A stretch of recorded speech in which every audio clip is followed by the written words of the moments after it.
Limits, episode 85. PS5 Pro, holiday 2024, baby.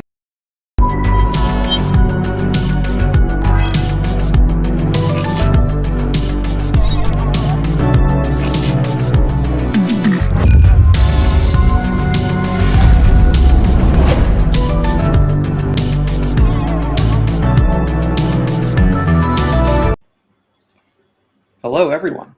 You're listening to No Limits, episode 85, a PlayStation podcast. I'm Taylor, and I'm joined by my co-host, Sam. What's up? Previously confused as Sam Haney. Yes, often happens. Yep. Remember, you can find the video version of this podcast over on youtube.com/SaveTheGameMedia every Tuesday. And while you're over there, make sure to subscribe to the channel. If you'd rather listen to audio, we are on all your favorite podcast services, and we would love it if you could leave us a review. It helps us grow, and we would love any feedback. If you want to support us and get early access to all Save the Game Media content, head over to patreon.com/SaveTheGameMedia and choose the tier that's right for you. Just like our current patrons did: Fabulous Brianna, Brianna's mom, Brianna's brother, Lindsay, Nikolai Knight, Cypher Primus, Brenton Myers, Marcus Neal, Lillian, Mimi J, David Hotwright, Dave Harp, the Xbox Expansion Pass, Alpaca Tom, Lena Barrow, and the Good Sir. Please also check out our YouTube at Save the... I already said that. And also interact with us on the Discord and Twitter at Save Game Media. Links are all in the show notes. How you been doing, Sam? I'm back to being busy, which is no surprise. Oh, you scoundrel. You little scallywag. I know. You polywhirl. A bandit for hire. A mercenary. Oh, June. All right. Yeah, I don't know whether you know this, Taylor, but I am, in fact, Lisan al-Gaib. I am the chosen one. Oh, yes. The prophet. Very good. Thank you, yeah. Elon, for that. Yeah, that's me. Yeah, no, I'm doing okay. I am neck deep in work, but that's typically how I always am and how I like to be. Yeah, nothing really much else to report on the personal front. How about you?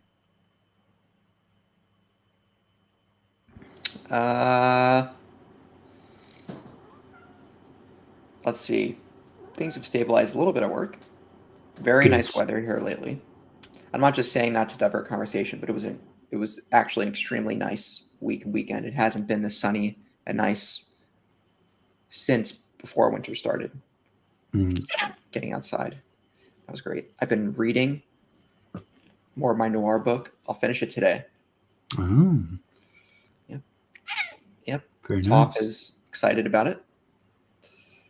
Of course, as always. Yeah, but hanging in there. And yeah. Good. So, what have you been playing? I can't talk about it because my mom said I can't. There is actually one thing I can't talk about, unfortunately. But there are plenty of things that I can talk about that I have dipped my toe into or continued playing over the past week.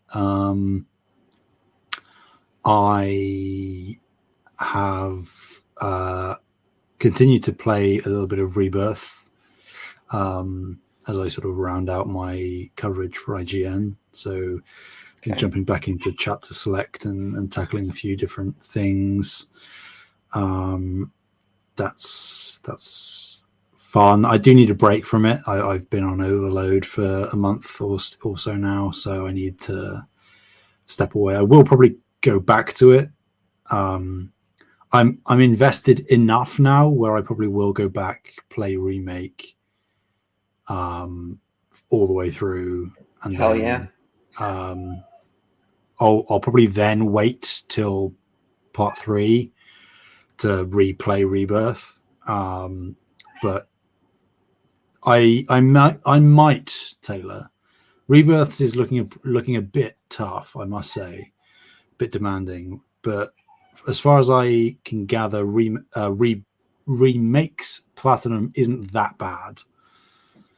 So I might be inclined to try to go for both. I heard there's an infamous trophy in remake about achieving a certain score in an exercise minigame. Mm-hmm. Yeah, but that's okay. I'm used to repeatedly bashing my head against a wall and just trying to get a particular score or anything. My hand-eye coordination and reflexes are pretty pristine, so I like my odds.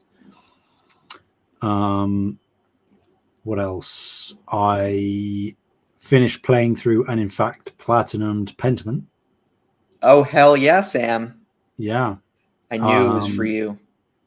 Yeah. I must say I didn't love it as much as I thought I would. Because okay, all right, come on. It's framed as a sort of mystery detective-y kind of thing, and technically it is, but that fundamentally plays like a pretty minuscule part in the overall gameplay. It's integral to the narrative, but there's not really a lot of deduction going on in the game. It's more you're just talking to lots of people, and talking for a long time to lots of people, and you as the player outside of the game are having to connect dots and remember what people said. There's not really anything in the game that helps you collate to the information that you've learned thus far and sort of spreadsheet it out and draw little red threads connecting evidence together. There's nothing like that, which is, again, not really what I was expecting either, but I think that it was even less of what I was expecting. But obviously I platinumed it. That took I think like just over 15 hours total.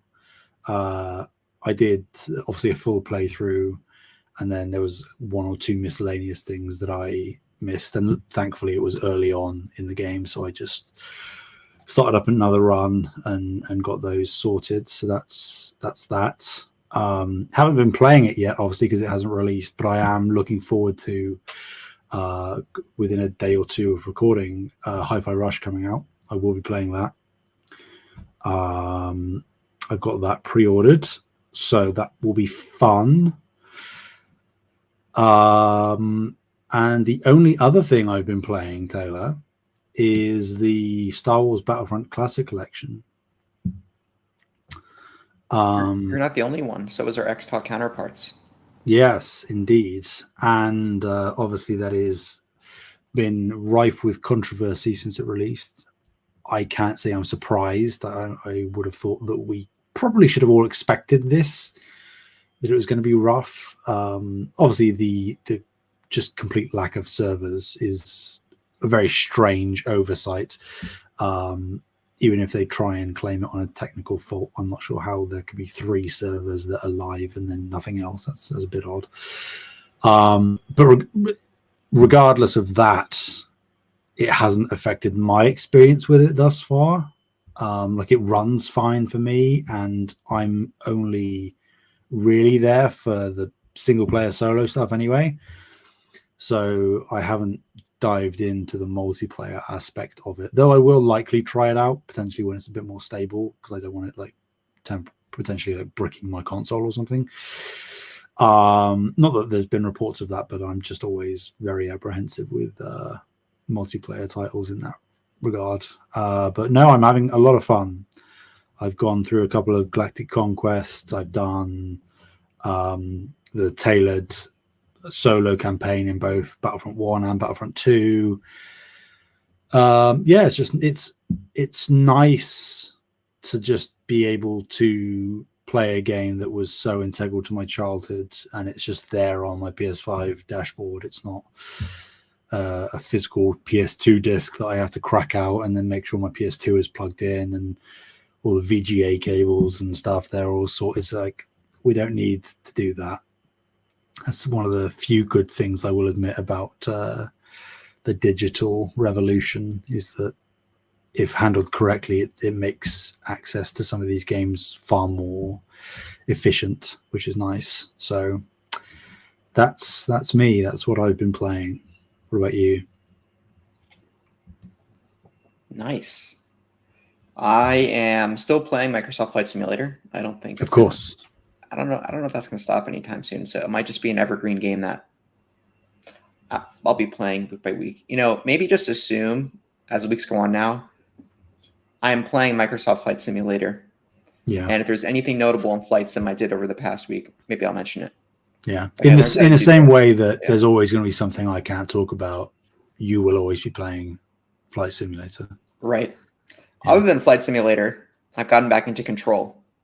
Yes. Yes, I have gained the powers of telekinesis recently.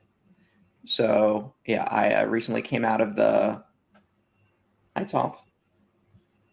I recently came out of a place in the game called the Mail Room. And I got clearance level 1. So now all the doors that were locked behind clearance level 1. Okay, one small criticism. I wish I could put waypoints on the map. Yeah, 100%. Now I have to I have to remember where the clearance level 1 rooms were because I need all the loot in there. I need the files. I need to read all the referenced reports and other reports that I don't have yet. Yeah. It's good so far. I really like telekinesis. I thought the gun combat before telekinesis was fine, but being able to throw large objects at people is more fun. Yeah. So that's what I'm doing now. I could definitely see how you could just get lost for maybe double the game's normal playtime trying to find all the collectibles and all the reports.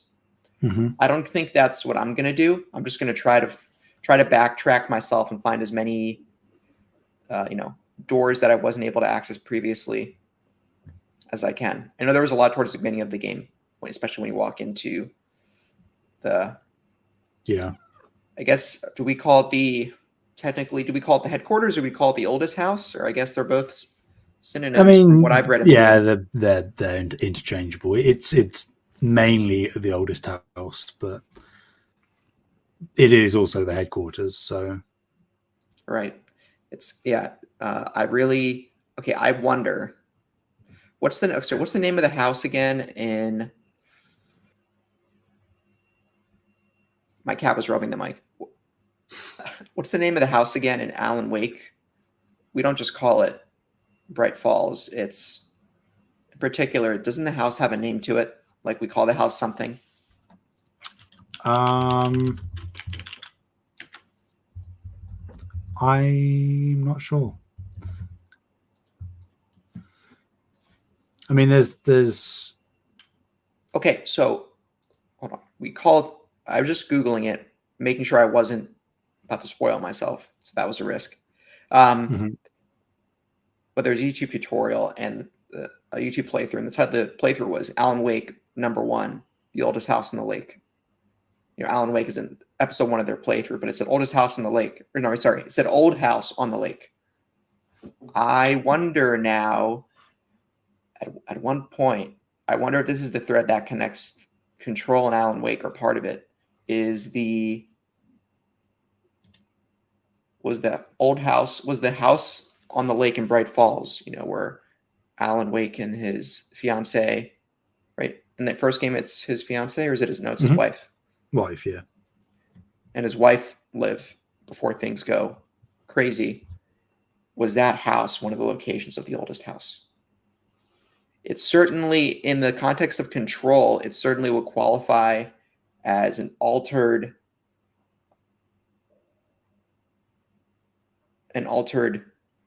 location. An altered world event definitely caps. There's a lot of alternate world events I can imagine in Alan Wake. And the flashlight is definitely an object of power. All right. No way around it. The flashlight is an object of power.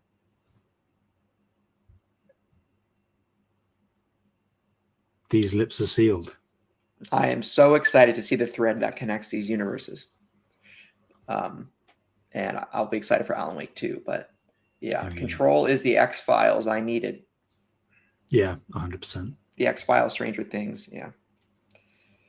Oh, one small question. I don't think this is a spoiler. The voice that Jesse is hearing in her head, at least towards the beginning of the game, that's supposed to be Zachariah directing her, or is that supposed to be the hiss communicating, or I don't really know at that point as the player. The actual voice as opposed to the shimmering prism thing. Yeah, the actual voice. Yeah, and well, again, the whole nebulous ambiguity is kind of intentionally left. Okay, there, if it's maybe I'll just leave it there, Sam. But my assumption was always that it was Zachariah. Okay, that's what I thought. Right. That they sort of suggest that, again, very mild spoilers for the very beginning of Control, Zachariah shoots himself with the weapon. Service weapon, they call it, yeah. And the sentiment is suggested that the last thoughts and echoes of Zachariah are not necessarily contained within the service weapon itself, but that those two, because they impacted one another, have this strange ethereal connection, hence why you're able to hear it. But again, is that just what the hiss want you to believe? Is it what the council want you to think? Yeah, who knows? Right. Also very much reminds me of the Netflix show Dark. Yeah. I guess we could put Dark, Stranger Things, Control, and the X-Files all into a stew, and you would call it, these are all the similar Alan Wake, supernatural thrillers, investigative. I'll call it supernatural, investigative thrillers, or paranormal thrillers. But it's not a horror movie. Mysteries. It's paranormal mysteries. I think these would be good ways of describing these games or these IPs. Yeah. I'm here for it. So. Awesome. And before I play Alan Wake 2, I'll make sure to go to I downloaded PDFs of the completed. What's the name of the book from Alan Wake 1 that he was writing? Oh God, now you're testing my memory. What was it called? Not The Return.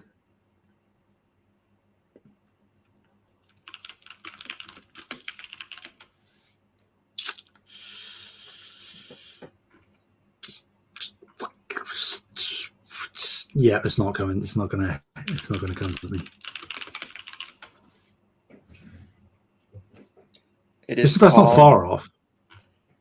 I don't think. Oh wait, I have it in my Google Drive. I'll just grab it.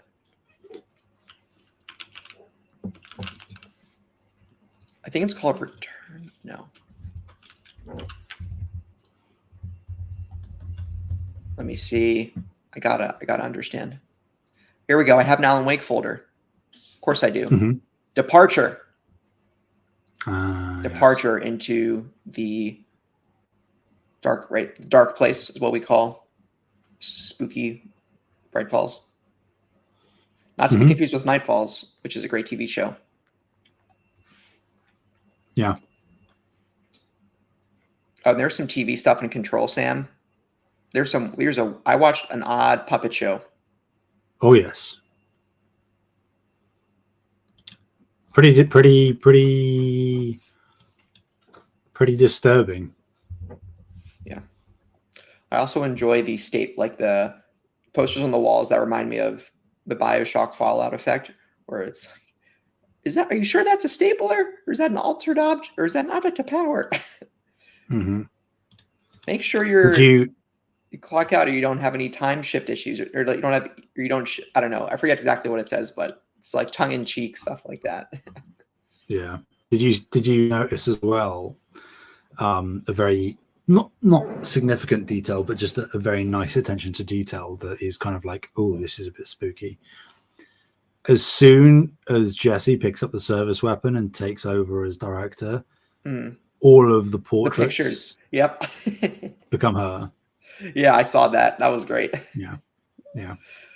Right after, I mean, before, so even before the scene where she picked up the service weapon, before I walked into that room and I was walking around, I saw the pictures change, and I'm like, I asked myself, is Jesse the director now? You know, or I guess after it happened, before she was officially named the director, when she sat down with another character. Um, that was my conclusion. And sure enough, yeah, Yeah. it's good stuff. Sam Lake does it again so far. What a legend. Yeah, it's really much more the world for me than it is the gameplay, but throwing stuff at people is fun, like I said. For sure, yeah. No, I'd agree. And better gun combat than Alan Wake 1. I guess Bryu couldn't handle it. Yeah. I mean, I don't agree with that sentiment at all, but I understand where it comes from. Yeah, I thought Alan Wake 1 combat was fine. Like, it was, I'd call it decent. Not excellent, but it's at least serviceable. Perfectly. Right? Exactly. And certain weapons, like, it reminded me a little bit of how some of the Last of Us guns handle in a good way. The weightiness of the hunting rifle. Yeah. I enjoyed that. And there were also adaptive trigger stuff, too, with the remaster that made it fun. Yeah. Yep. Alan Wake 2 is waiting in my Epic library. That's going to be a fun one. Yes. Prepare yourself. Whatever the hiss is. And I'll find Dylan.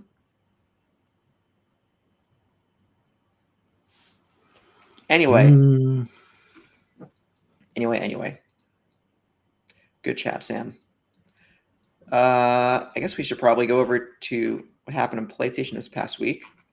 Yeah. Not a ton, but I think the headliner is that we've gotten, jumping right into it, we've received corroboration from Tom Henderson at Insider Gaming that the PS5 Pro is real and releases holiday 2024. Tom Henderson previously reported the PlayStation Portal before it was announced, and the PS5 Slim with the detachable disk drive. They were correct on all of those fronts. So, and I think this also makes sense from the standpoint that GTA 5 is coming out early 2025. PlayStation wants to wants to position the release of the best console. Actually, I believe it's not coming out on PC at launch. So nope. PlayStation wants to nail down the best experience for that game by putting it on their brand new hardware that's probably going to run 4K 60 instead of 4K 30, I would imagine, for that game. That'll be their big push. Maybe 8K 30, but I doubt it. But it makes sense from a timing perspective for sure. Yeah. So, again, targeting a holiday 2024 release. And this was corroborated from over the past couple of weeks. A YouTuber named Moore's Law is Dead. They initially reported this, and Insider Gaming corroborated their reports that the PS5 Pro was real, despite the criticism of that leaker and it leaked specs. That the documentation Moore's Law is Dead YouTube channel was referencing was in fact real, and it came from a PlayStation developer portal. Not the PlayStation Portal device, but a digital portal where PlayStation developers interact with the company, I would imagine, to order dev kits and other hardware or software. So in early 2023, Tom Henderson also reported via Key to Gaming that the PS5 Pro is under the codename Trinity. Will be targeting improved and consistent FPS at 4K, a new performance mode for 8K, like I said, and accelerated ray tracing. In addition, it was reported that project would have 30 WGP. I don't know what WGP is, and I would call myself tech savvy. And 18,000 MTS memory. Let's see, WGP PC specs. Yeah, I don't know what WGP means.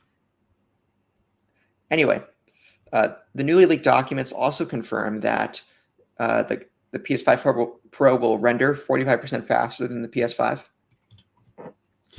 2 to 3 times ray tracing, 4 times in some cases. 33.5 teraflops, which doesn't mean really much on its own, but, well, it's a rough reference. For context, the existing PS5 this comes to us from The Verge, is 10.28 teraflops. So again, So 3 times. That doesn't mean you'll get 3 times the performance. This is not how the teraflops numbers work, but it's an indicator that it's a market improvement in graphical hardware, I'd say, it looks like. Also, they're introducing PSSR, which stands for PlayStation Spectral Super Resolution Upscaling, which is an upscaling anti-aliasing solution similar to those of us on PC have heard of NVIDIA's DLSS, something super sampling. What does it stand for? Deep learning super sampling. So it uses AI to interpolate graphical objects at lower resolutions, at higher resolutions, rendering them to give yourself a better frame rate at higher resolution by predicting what the graphical objects will be on the screen. I have it activated on control with ray tracing at 1440p, and I'm getting 80 to 100 frames a second. So, damn. Yeah, I'm up. My graphics card is from 2022 at 3070. The game came out in 2019, so granted. But, yep, good technology. So that's the use of AI that I do like, making my games run better. I don't want to replace my jobs. All right, let's push that overboard. Also, the new PS5 Pro will have support for resolutions up to, I already said again, up to 8K, and it's planned for a future SDK version or software development kit. So perhaps maybe not 8K support at launch. I don't know. Also, custom machine learning architecture and AI accelerator supporting some jargon of things. I don't really understand what these mean. 300 TOPS of 8-bit computation and 67 teraflops of 16-bit floating point. So I kind of understand what 67 teraflops of 16-bit floating point mean. I guess that means it can interpolate that much data in 16-bit format before it sends it through your console to the TV. Anyway, long story short, they're putting in a lot more AI frame rate and resolution interpolation into this console to give you more performance without further increasing its hardware capabilities past what they have. Insider Gaming also shared that dev kits have been available to first-party studios since September of 2023, third-party studios since January 2024, and from spring 2024 onward, test kits will be available, which will be identical to the final product. They also report that the PS5 Pro is currently, due to a lack of games, it was pushed to a holiday 2024 release date, rather than releasing earlier. That's not really surprising to me. I think either way, PlayStation would have wanted this to get it out before GTA 6 releases. That's their marquee cash grabber. No matter how much we want to fantasize that people come to PlayStation for their first-party games, you better believe orders of magnitude more people will go to it for GTA 6. Yep. GTA 5 is what? Is it the best-selling game yet? It's still like in the top sellers, I think, consistently. Yes. That's a list of best-selling video games ever. GTA 5 is number 2. Yeah, so 195 million copies. Can you imagine? Jesus.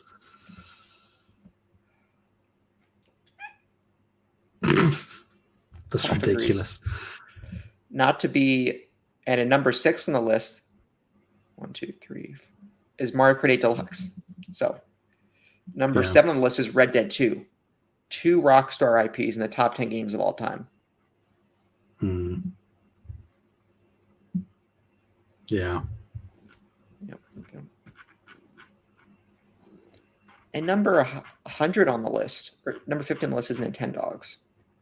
Connect Adventures with 24 million. Excuse me. I want to see where they got these numbers. It's because it was a pack-in. That's why.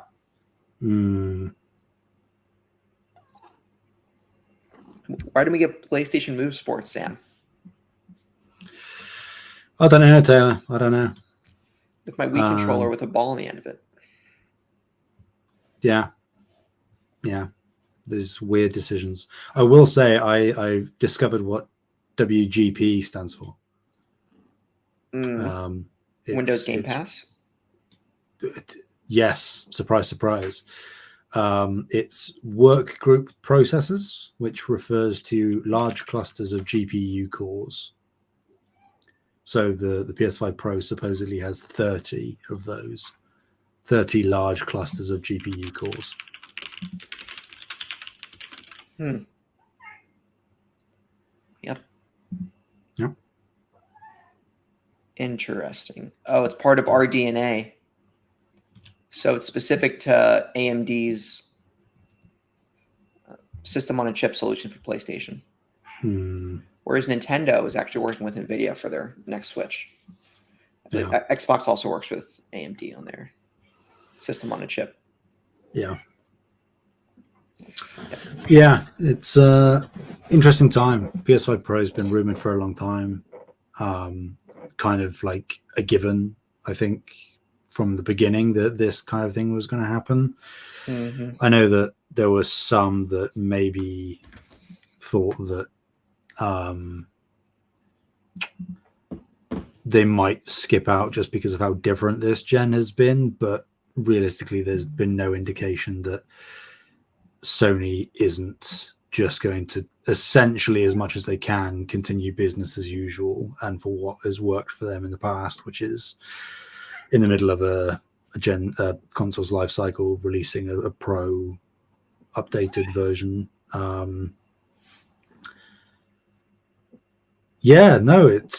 It's interesting. I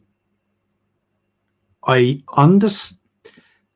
I don't want to say I understand. I get where some of the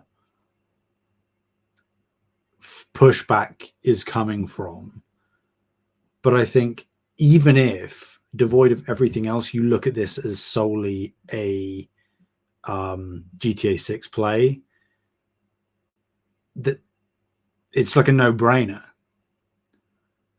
that Sony are market leaders.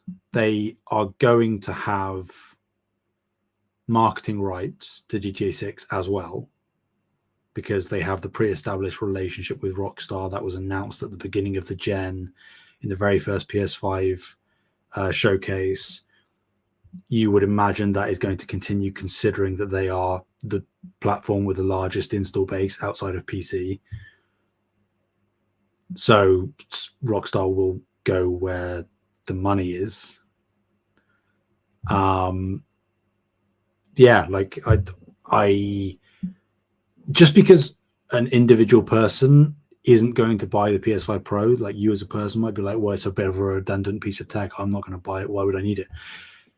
Correct, but you could have said the same about the PS4 Pro, and the PS4 Pro didn't have GTA 6 to bolster it.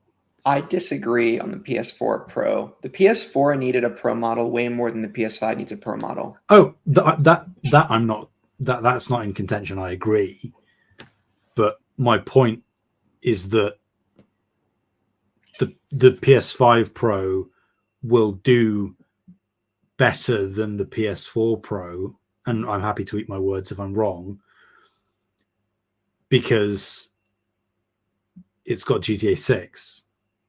And like, as ludicrous a statement as that might sound to people, I am firmly of the belief that people are, even if you don't think it's possible, underestimating the sales potential inherent in GTA 6. And if Sony has the PlayStation splash screen at the end of GTA 6 adverts on social media or on television, on YouTube, and on top of that, they can say that, not as a buzzword, but as legitimate truth, purely by statistical fact, that it has the best place to play that game, disregarding the potential price of this piece of kit,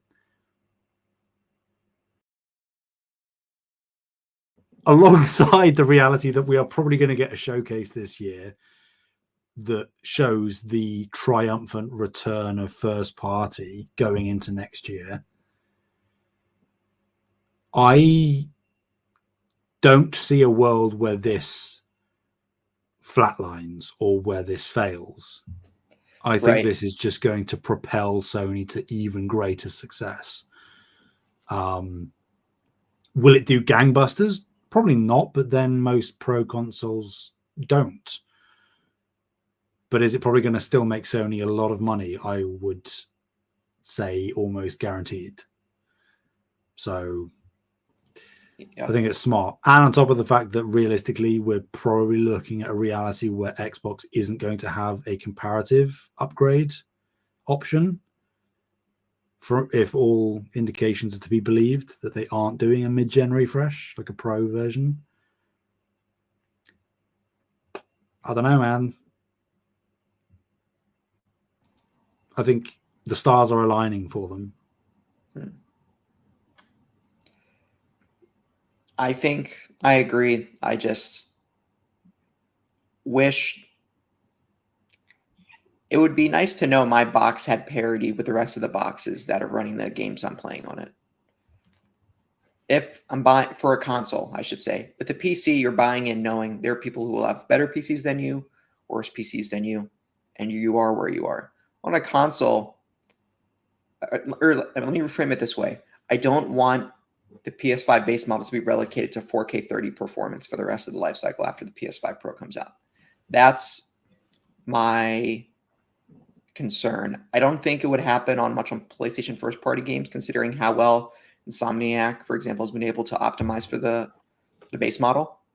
Mm-hmm. But for future third party titles, I could see that.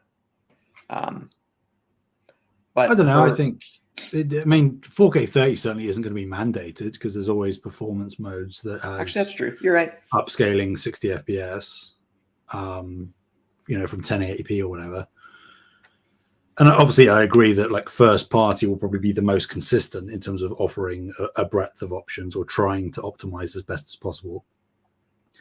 But I think that so far this gen, more so than not, you have had a 60 FPS option. If you're looking at Rebirth that's just come out, or Final Fantasy 16 last year, Spider-Man 2 obviously was first party.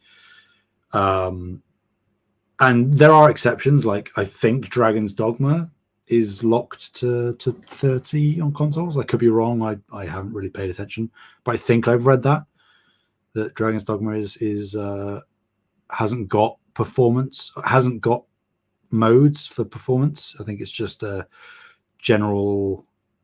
I think I read that it had like an uncapped frame rate, and it wasn't going to give you an option of choosing between a performance first or a quality first mode. It was just sort of realistically going to sit around the 30 mark. But those examples, I would wager are few and far between, and I would imagine that is particularly dependent on how demanding consumers are nowadays for 60 FPS.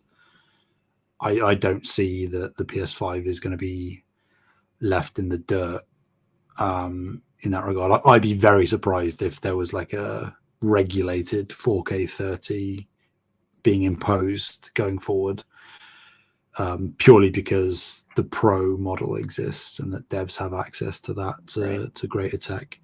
Good point. So I also should say, in terms of a showcase potential, all right, Sam, hear me out, all right? Okay. PS5 Pro. Uh-huh. Spider-Man DLC reveal. Spider-Man 2 DLC reveal. Uh-huh. Ghost of Tsushima 2 reveal with release window. Nice. New GTA 6 trailer with first engine gameplay. Oh, okay. Yeah. The GTA 6 trailer, and the first trailer that has gameplay of the game. And that's a spicy one, because Rockstar would probably want that to themselves. But if it was going to be at a showcase, it would be at PlayStation. So fair. And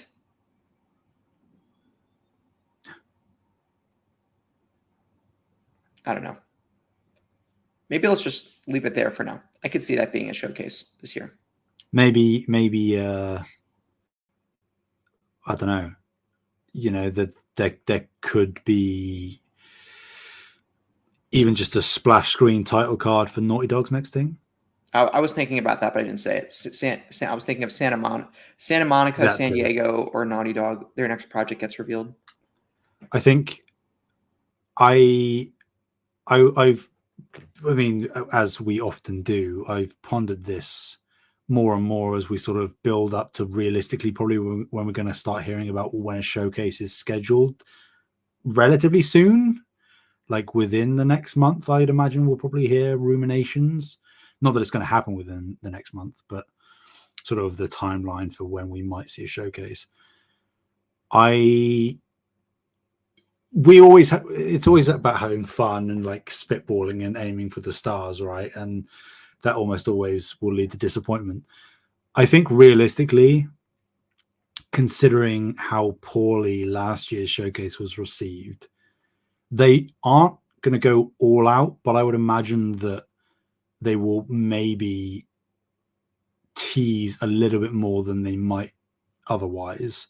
And obviously that's regardless of the fact that so many first parties have to be close to revealing now anyway, given their development timelines and their last releases.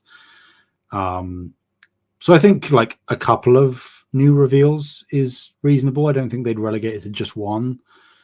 Like you've got Naughty Dog, Santa Monica with Cory Barlog, you've got Bend, you've got Blue Point, you've got Housemarque,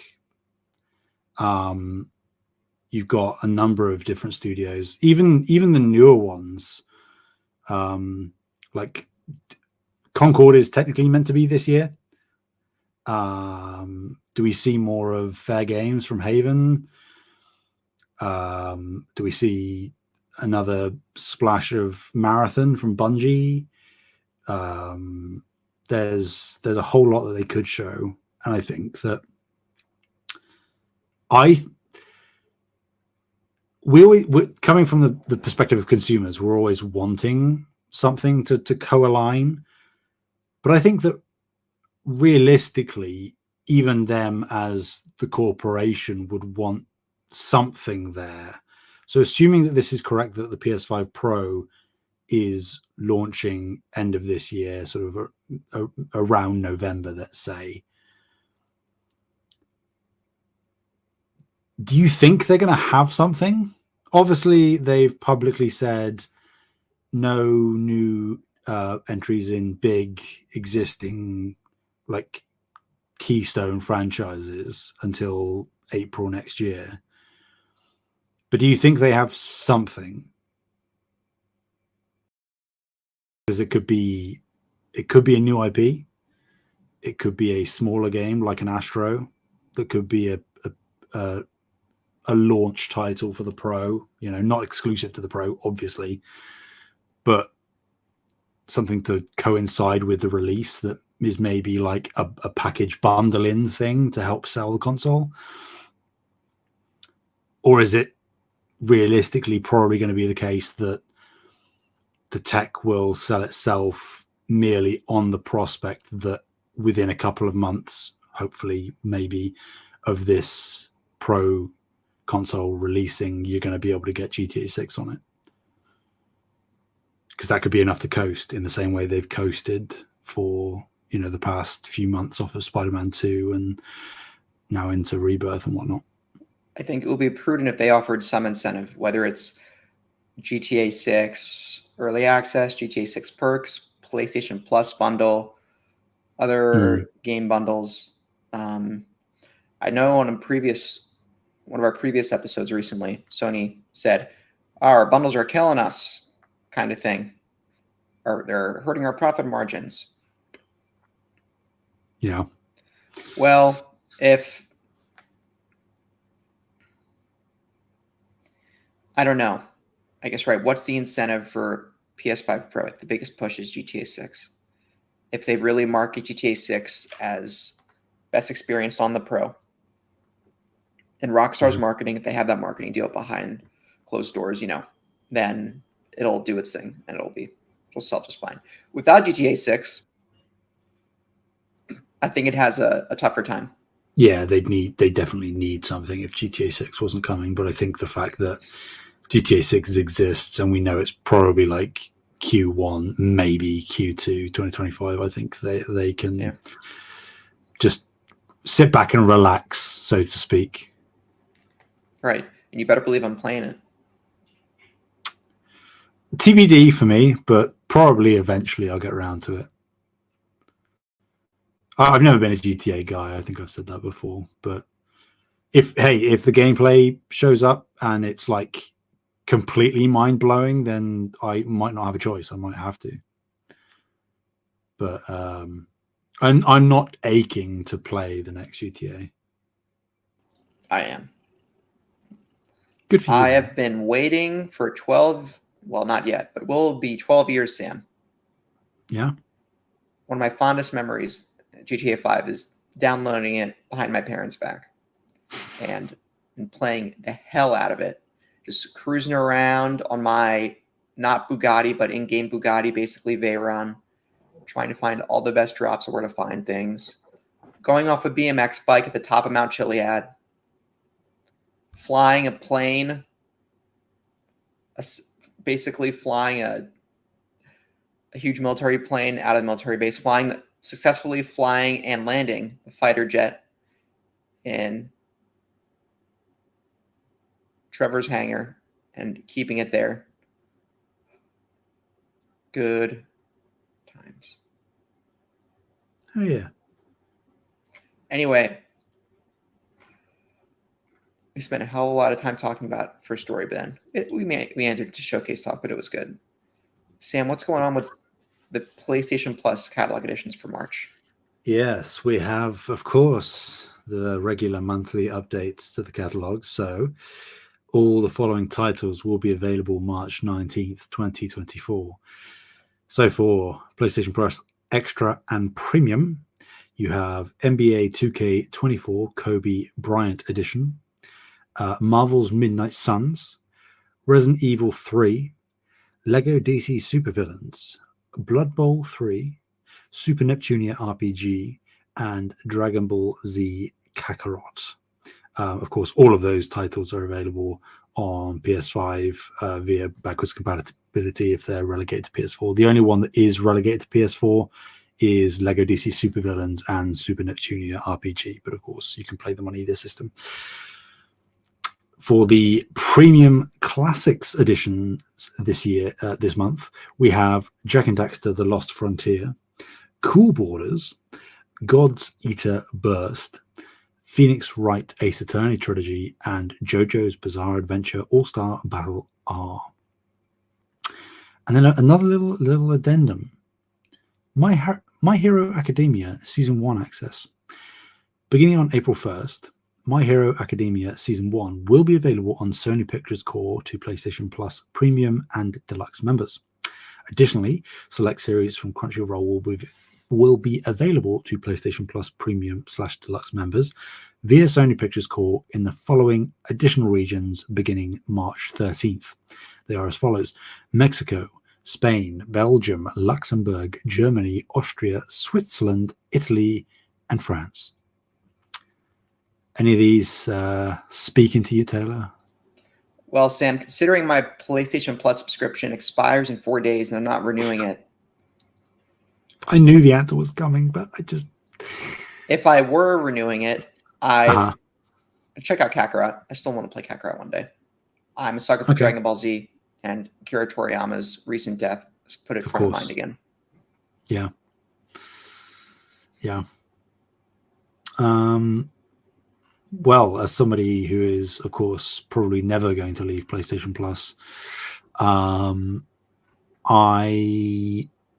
am Jak and Daxter for sure. Going to try that out. One of the only Jak and Daxter games I haven't actually tried. So that's nice. And where is it? Oh, Marvel's Midnight Suns, like for sure. Absolutely playing that. Most of the other things I either have no interest in or have already played. Like I've played RE3, obviously. I've played Lego DC Supervillains. The only other one maybe that could entice me is the Ace Attorney trilogy. Okay. Like it's not like a guarantee, but again, the whole like deduction-y, and I know that it's not exactly what it is, but the whole investigative thing, it could catch me. So if I find some free time and I haven't got anything else preoccupying me, then I imagine that might be my next port of call. But go have fun with that if you're still subscribed. I'm carrying the torch for us both, Taylor. It's okay.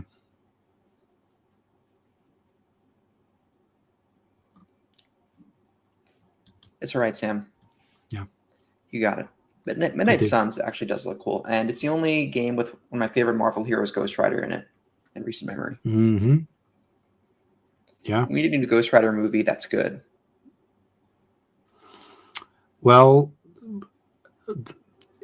getting inside baseball, accordingly to many insiders, he has already been cast in the MCU. Who? Ghost Rider has? Yeah. And it's not We Nick don't know Cage who. this time. We don't know who. We don't know where he's going to appear. But apparently, they have an actor signed up, ready to go for it. So Ezra Miller. Could you imagine? Could you imagine? Yeah. Austin Butler, maybe. I'm serious. That's not a bad shout. A lot of people like. There's a weird fan cast going around for Ryan Gosling, and I don't see that in the slightest. He has to have naturally brown hair. Yeah. Like again, I can't tell if it's a joke or not, but people often say Norman Reedus. Yeah. To be honest, if he wasn't already the Punisher, I would say John Bernthal. Yeah. No. Agreed. And I think the only reason that people say Norman Reedus is because he does all of his like motorbike stuff. So they're like, oh, motorbike, in the same way that somebody looks at a bald actor and is like, he could play Lex Luthor. Right. It's like, well, that's not how that works. I mean, yeah, it could be how it works, but it's not how it has to work. So we'll see. There was rumors of like not recent rumors attached to this confirmation that he's been cast, but back in the day there was like Keanu Reeves saying about him maybe doing it. But then they've also said that Keanu Reeves could be Silver Surfer. Who knows? Anyway, irrelevant. We're going down a rabbit hole.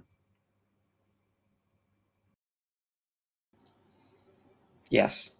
You just got me thinking about John Wick. So thanks, Sam. You're quite welcome.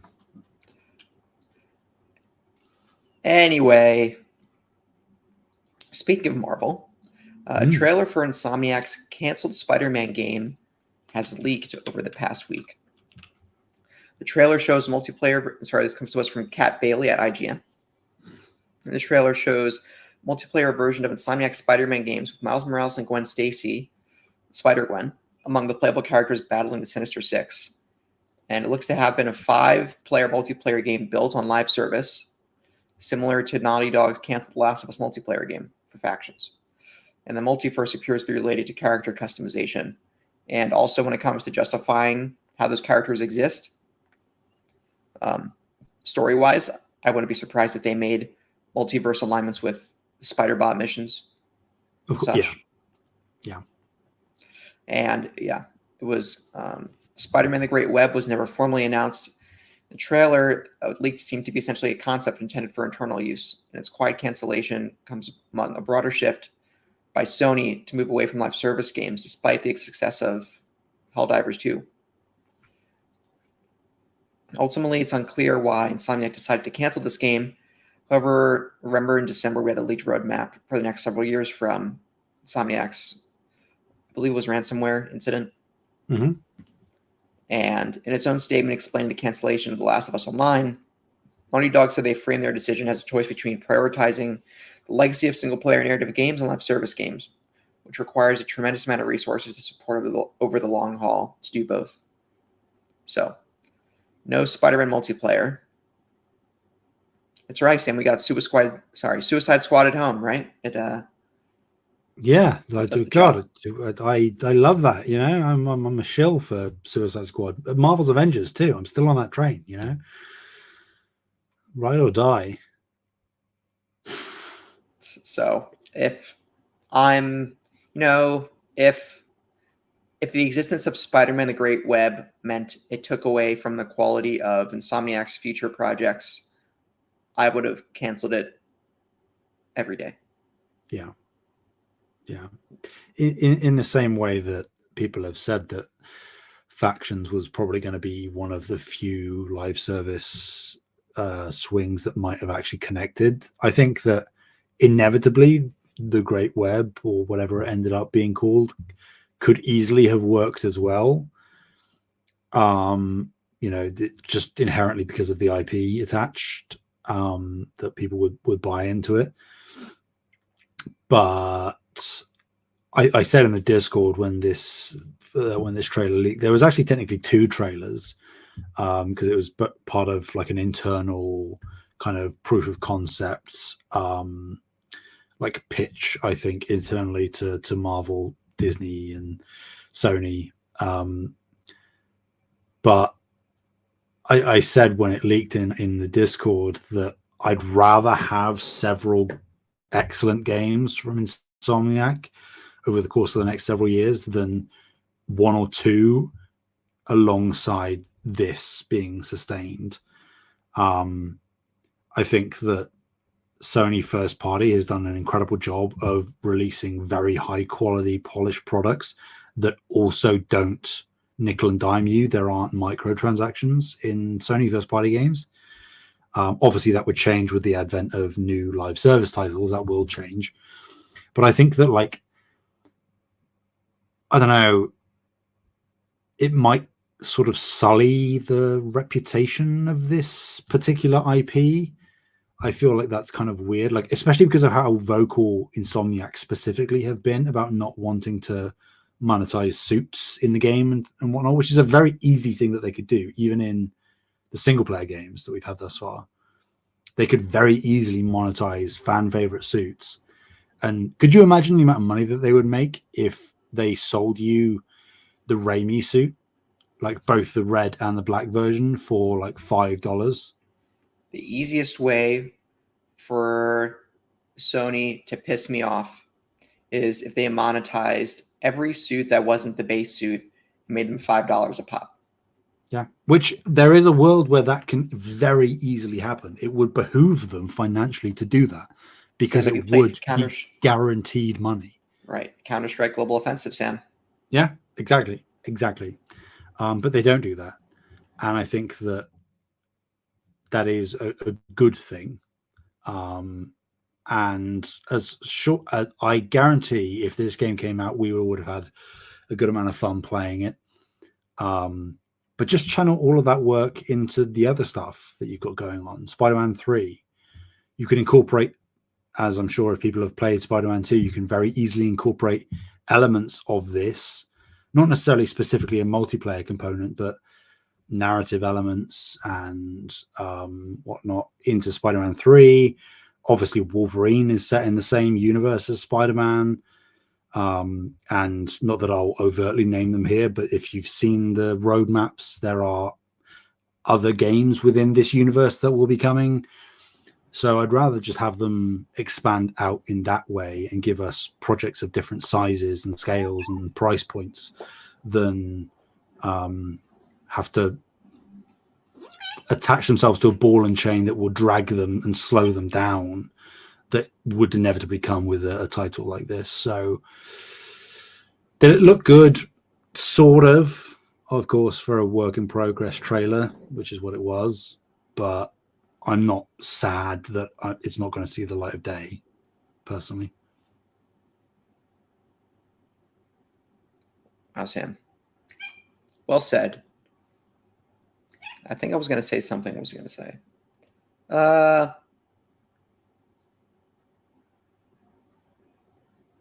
don't know. I'm fine with this. And hi, tough. Oh, I know what I was going to say. Other games are being made in this universe, Sam. Where is the Spider Pig? spinoff?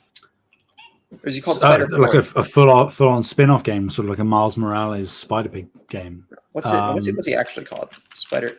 Is he really called Spider-Ham? that multiverse? Spider-Ham, that's what it is. Yeah. You're asking the real questions here, Taylor. You know, I admire your bravery for asking the questions that need to be asked. Wait, it's real? Sorry, Spider-Ham was real. It wasn't just introduced in Multiverse as a gag. Yeah. Peter Porker. Yeah. It's a pre-existing character. Yeah. So they collaborated with Warner Brothers for that, right? Yes, essentially. Oh my god. Yeah. I must admit, I don't believe we will see Peter Porker appearing in future Insomniac Marvel games, unfortunately. Well, just wait until the PC port comes for Spider-Man 2. Modders will get it. You are very correct there, sir. I cannot argue on that point. I wouldn't be surprised if there is like a reference to him or an Easter egg, you know, even if it's just like a bit of graffiti on a building. I think that even if that hasn't already happened, which I can't guarantee that it hasn't, I can't see that by the end of this this franchise there won't be some kind of little wink and nod, considering how well that character has been received in the Spider-Verse films, particularly. So time will tell. We'll still be eating good from Insomniac like we have been these past few years. They'll still continue to feed us with great stuff, despite this game being cancelled. Yes, Sam. Wolverine might be my most... Let me think about this. I think GTA 5, before it launched, was probably my most anticipated game. Or No Man's Sky. Oh, what a disaster. Anyway, let's put No Man's Sky doesn't exist for a second. Wolverine might be my second or third most anticipated game of all time. And you haven't even seen the leaks. Nope. Oh boy. Buckle up, baby. Yeah. Well, give me more Wolverine. Deadpool 3. More. I don't watch Marvel films. I watch Wolverine. Deadpool 3. I'm going to watch Wolverine. All right. Hell yeah. Oh God, I'm so excited. Anyway, we're not here to talk about my parasocial relationship with something that doesn't exist in real life, but rather, well, Star Wars Knights of the Old Republic also doesn't exist. But Sam, could you talk a bit more about that? I can. The Star Wars Knights of the Old Republic remake apparently won't be out for at least a year longer from the point that we are now. The Star Wars Knights of the Old Republic remake is reportedly still in development at Saber Interactive, which recently earned its freedom, but it doesn't sound like it will be releasing in the next 12 months. On Thursday, Embracer Group announced plans to sell off a large part of Saber. This is going back about a week now. The group, which is home to multiple studios and projects, in a deal that could be worth up to $500 million. While Embracer will retain Aspyr, the studio originally enlisted to make the Knights of the Old Republic remake, the game is, quote, going with Saber, according to Bloomberg's Jason Schreier, who previously reported that the company had taken over development. When the deal closes between Saber and Embracer, which I believe at time of recording it has now closed, that they are separate, KOTOR is expected to be a jointly held asset between the companies. Embracer said its retained assets, quote, including 2 joint projects with the buyer, end quote, including, quote, a previously announced AAA game based on a major license, end quote, which seems pretty definitive.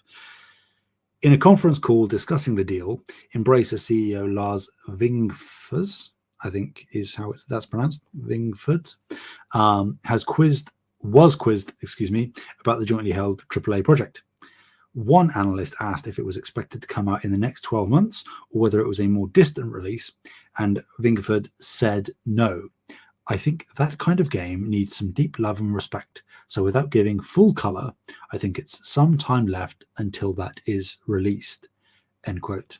All of this coming from Tom Ivan at VGC. I'm not surprised. I wasn't expecting the KOTOR remake to come out in the next 12 months, personally. So this is a bit of a nothing story to me. I assumed that we were still multiple years, probably, from seeing this, considering how tumultuous the development seems to have been. But yeah, it's not coming. How sad are you, Taylor? So sad. Yeah. I never played the original KOTOR, and so I don't have the nostalgia for it. Also, when I saw Aspyr was developing it, sorry, it's Saber who's Saber's taking it over Saber's taking now, over for but Aspyr. Aspyr was originally attached. Either way, Aspyr and Saber, I don't put high on my totem pole of game developers, of excellent game developers. So I wasn't expecting this game to be good anyway. I would want it to be good for those Star Wars fans, but so it not coming out for longer just kind of sours the pot more on the troubled development. We've heard that the game's had, and now Embracer has publicly admitted, let alone all of the chaos with Embracer, buying a bajillion properties and then selling them off and then reporting record losses and laying off more people, and then delaying, and then this game's delayed more. I'm not saying that's Saber's fault, or I'm sorry, Embracer's fault. Well, actually, maybe it is, because we don't know behind the scenes why there was, we don't really know behind the scenes, right, why there's a developer shift from Aspyr to Saber, right? Was it because, or wait, that's a lie. Wasn't it because they weren't, Aspyr or Sony wasn't happy with the progress? Progress, so they switched to Saber. All of the stuff that I know is that Aspyr was making progress and it seemed promising, but it was moving like glacially slow. And obviously Sony would have had to like continually invest a lot to keep the studio and the development going. And I think that they obviously pulled out. So I imagine, I haven't read anything in the recent months that actually overtly discusses this. Originally, when KOTOR remake was revealed, it was like PlayStation exclusive. I assume that won't be the case anymore. But I don't know, because I haven't technically heard anything to the contrary. But if Sony has pulled out of funding, then you would assume that they are far less attached to the project than they were previously. But yes, like I didn't hear that things were bad at Aspyr. It's just that it was taking way too long. So, and to be honest, I think that of the two, it's with the correct company now, because Aspyr have a very, very, very, very, very patchy track record. For context, they are the ones that just released the Battlefront collection, and we know how well that's currently going. So they have a good history of porting Star Wars games specifically. Well, I guess good is subjective. But yeah, for a game with the renown of KOTOR, I think that you need a slightly more robust company, and Saber certainly is that, even if their track record, again, isn't perfect. It's far better. So it's a messy one thus far, Taylor. I don't know how this one's going to shake out. Right. I'm looking at the games they've made, and I forgot they're developing Space Marine 2. Mm-hmm. They did Teardown, Evil Dead, the game, SnowRunner. I've heard excellent things about SnowRunner and Mudrunner, Sam. Yeah. Insurgency Sandstorm, I've heard good things about. So I'd say they have a decent track record. World War Z Aftermath, I've seen everywhere before. Yeah. All right. Well, hope for the Star Wars fans or the KOTOR fans, you get the game you're looking for, the remake you're looking for. Do you think, a hypothetical question before we close, assuming that this game does actually see the light of day, do you think it comes out before the end of the generation? Yes, Okay. because they haven't said development restarted. Development got transferred. No, but it does seem like a sort of development hell kind of situation. Yeah. They might be in a more stable place now, but I still am not convinced that. Like, do they need to find? Are they going to self-publish? Are they trying to shop around to a different publisher? They've self-published their games recently, or over the years they've self-published before too. So yeah, so it'd be interesting to see, because even if it was moving glacially, I still find it a very odd move that Sony would pull out in terms of funding to have that game for their system. So I still would have thought that KOTOR is like a very hot property that obviously has lineage on Xbox. So I'd be interested to see whether maybe they swoop in and offer to help fund the project in its latter half of development, assuming it's in its latter half. I think those things will dictate, obviously, the timeline for when we eventually see this thing, which I hope we do eventually see it. Yep. I don't know. We'll see. More Star Wars for more platforms. That was always a good thing. So hopefully release multi-plat.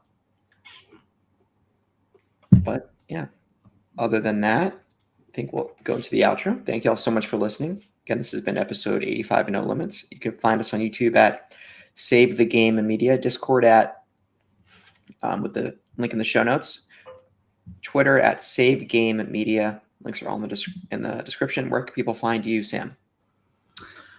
Anywhere and everywhere at Sam Heaney, Heaney. Nice. You can find me on PlayStation at Mr. Carter9. That's MrCarternine. You can also find me on Steam as TPR, and Xbox at TPR6868. Sam, instead of social media handles, I'm just going to say what my game usernames are. That works. Yep. Although Sam's, your PlayStation username it's something screwy. It's not Sam Haney. It's what is it? Spam. Yeah, it's spam. It is spam 559 or 591. 591. Good. I was right.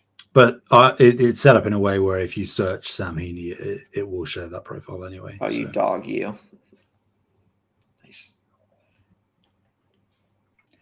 Anyway, until next time, thank you guys for listening to episode 85 of No Limits, PlayStation Podcast. Bye-bye.